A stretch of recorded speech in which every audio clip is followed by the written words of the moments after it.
পানী আৰু বাঢ়ি আছে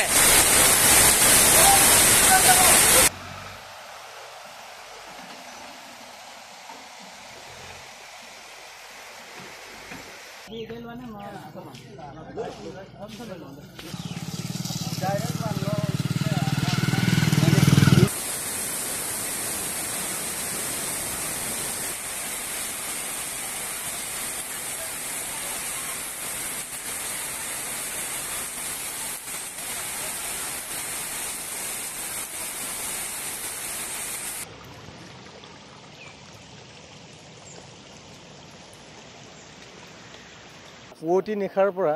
1.5 ঘণ্টামান ধৰি বৰষুণ হৈছিল কিন্তু তেনেকুৱা বৰষুণ আগতেও হৈছিল কিন্তু এনেকুৱা বানপানী হোৱা নাই যেটো হৈ গৈছে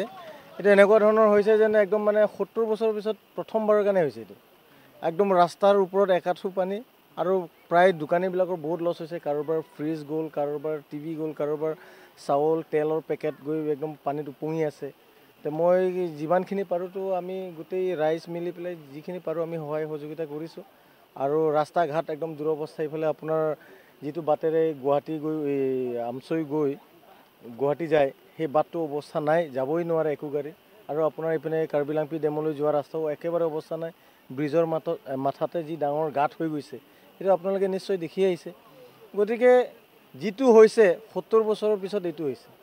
আৰু আচৰিত হবৰ কথা Don't forget to like, share, and subscribe to East Mojo. For any queries, put them down in the comments section below and press on the bell icon for notifications.